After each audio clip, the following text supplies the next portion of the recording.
In the whimsically unstable town of Skedaddle, where the laws of physics preferred to take tea breaks, Constable Barnaby Cumberbatch experienced a mystery that baffled even the wind that whispered wisecracks.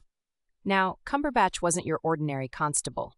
His knack for solving crimes was as keen as a kraken in a sushi shop, but today would test even his peculiarly elastic patience.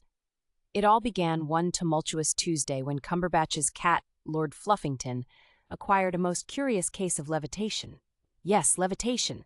A sight to behold indeed, as the fluffy, bewildered orange tabby floated precisely 7.5 inches above his favorite burgundy rug.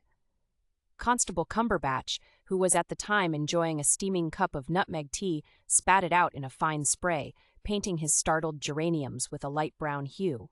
"Upon my honor, what sorcery is this?" he exclaimed, adjusting his monocle. As every wise constable knows, one must never question a floating cat without first consulting the local wizard. Thus he donned his hat, which on whimsically windy days like this preferred to stay indoors, and sallied forth to the abode of Winifred the Whimsical, Skedaddle's most chaotically certified wizard. Navigating the town was no small feat.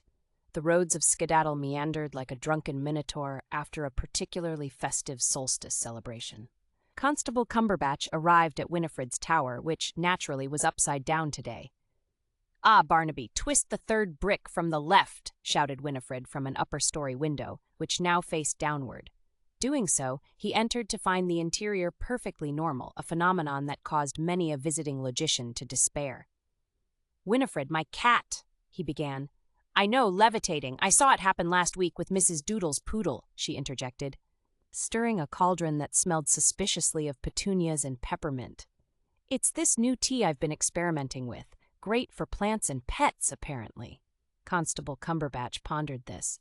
"So, you mean to tell me that my tea—" "Bingo! It enhances the buoyancy of beasts. I must have mixed up the parcels," she exclaimed, twirling her wand in a manner that suggested she was either casting an apology spell or making an abstract sculpture. With a solution at hand, though possibly violating several laws of natural philosophy, Constable Cumberbatch returned home, where Lord Fluffington was now doing lazy backflips in the air. A quick swap of the teas reversed the effect, and soon Lord Fluffington flopped thankfully onto his beloved rug. Barnaby filled his cup with the correct brew and sighed contentedly.